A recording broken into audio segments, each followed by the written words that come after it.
बिहार में जेडीयू और बीजेपी की राहें जुदा होने के बाद सियासी गणित पूरी तरह से बदल गया है। दोनों तरफ से जुबानी जंग के दौर के बीच अब मैदान पर ताकत दिखाने की कवायद तेज कर दी गई है। केंद्रीय मंत्री अमित शाह 23 और 24 सितंबर को बिहार के पूर्णिया और किशनगंज में बड़ी रैली करने वाले हैं। माना जा रहा है कि इस रैली के जरिए बीजेपी 2024 की शुरुआत करेगी। इधर अब महागठबंधन भी मैदान में ताकत दिखाना चाहता है। इसके लिए महागठबंधन ने बीजेपी की तरह सीमांचल को ही चुना है। दरअसल सीमांचल में विधानसभा की 24 और लोकसभा की 4 सीटें हैं। दोनों बीजेपी और महागठबंधन सीमांचल पर फोकस इसलिए कर रहे हैं क्योंकि सीमांचल का मैसेज पूरे प्रदेश में जा सके। पश्चिम बंगाल का कुछ इलाका भी सीमांचल से सटा है। अगर यहाँ झंडा बुलंद होता है तो यकीनन पश्चिम बंगाल में भी कुछ फायदा मिल सकता है। इसके साथ ही 80 सांसदों वाले उत्तर प्रदेश पर भी विशेष फोकस है। संभावनाएं बढ़ रही हैं कि शायद नीतीश फूलपुर सीट से चुनाव लड़ें। इसके पीछे यहाँ का जातिगत समीकरण भी है। इस सीट पर यादव और पटेल लगभग एक समान संख्या में हैं। दोनों ही लगभग 2.5 लाख हैं। अल्पसंख्यक भी इस सीट पर लगभग 1.25 लाख के करीब हैं। अगर सपा का समर्थन मिला तो वे मजबूत माने जा रहे हैं। नीतीश कुमार अगर फूलपुर या मिर्जापुर से किसी सीट पर चुनाव लड़ते हैं तो साफ संकेत है कि 2024 के लोकसभा चुनाव में वो सीधे नरेंद्र मोदी और बीजेपी को उनके गढ़ में चुनौती देंगे। इसका सियासी असर बाकी की दूसरी सीटों पर भी पड़ेगा।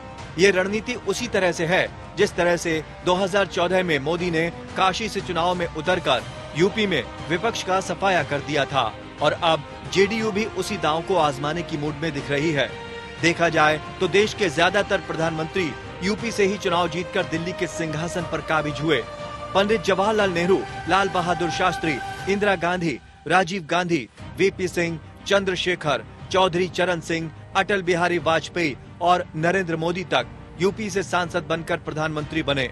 इसी सियासी इतिहास को देखते हुए माना जा रहा है कि नीतीश भी यूपी से चुनाव लड़ने की संभावना तलाश रहे हैं ताकि यूपी के रास्ते दिल्ली का सफर तय किया जा सके।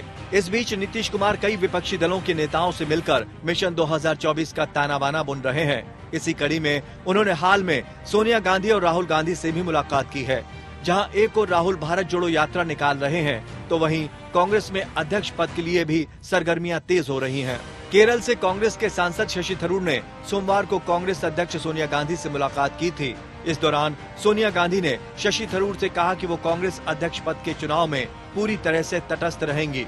इसके बाद ही अशोक गहलोत के अध्यक्ष पद के लिए चुनाव लड़ने और 26 सितंबर को अपना नामांकन दाखिल करने की चर्चाएं तेज हो गयीं। इस तरह से शशि थरूर बनाम अशोक गहलोत के बीच महज सियासी जंग नहीं होगी बल्कि ये G23 बनाम गांधी परिवार के करीबी के बीच मुकाबला होगा। पिछले महीने कांग्रेस अध्यक्ष सोनिया गांधी विदेश जाने से पहले अशोक गहलोत से पार्टी का अध्यक्ष पद संभालने का आग्रह कर चुकी थीं। अशोक गहलोत उस समय तो खामोश रहे, लेकिन शशि थरूर के चुनाव लड़ने की मंशा जाहिर करने के बाद उन्होंने हामी भर दी। Routine meeting. Being a general secretary organization, I have to meet my president to discuss organizational issues. Last 15 days, I was not here. I am totally in Bharat Jodo Yatra. Otherwise, the little bit pending organizational issues there. Therefore, I need to discuss with the Congress president. That's why I discuss with her. So was polls discussed? Certainly, that poll is already announced. What is the need of a discussion? Election already announced. 22nd notification will come. 24th onwards nomination will come. That is. No. Who told you that? Gandhi couldn't come. I don't want to involve all these things. Whomever filing nomination, let them file the nomination. Shashi Tharoor भी कांग्रेस के जाने पहचाने चेहरे हैं और पढ़े लिखे नेता भी हैं। थरूर कांग्रेस में असंतुष्ट नेताओं के गुट G23 में शामिल हैं। G23 गुट ने साल 2020 में कांग्रेस अध्यक्ष सोनिया गांधी को पत्र लिखकर पार्टी में बड़े बदलाव किए जाने और अध्यक्ष का चुनाव कराए जाने की मांग की थी। इस गुट के प्रमुख चेहरे गुलाम नबी आजाद पार्टी छोड़ चुके हैं तो जितिन प्रसाद और कपिल सिब्बल भी दूसरी पार्टियों का दामन थाम चुके हैं। वहीं शशि थरूर ने पिछले महीने एक पत्रिका में लेख लिखकर कहा था कि कांग्रेस अध्यक्ष का चुनाव स्वतंत्र और निष्पक्ष होना चाहिए।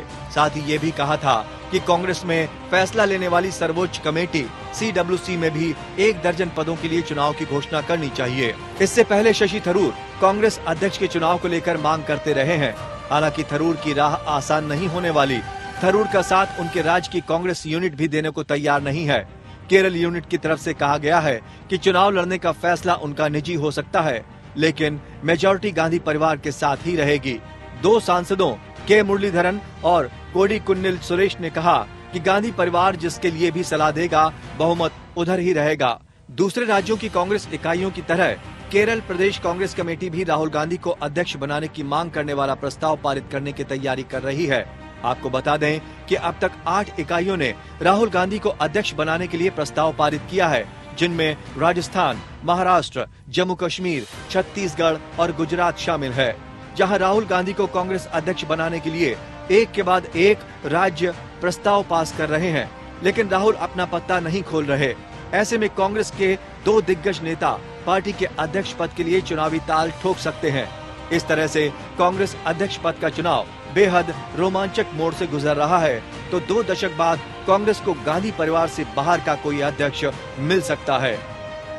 Bureau report.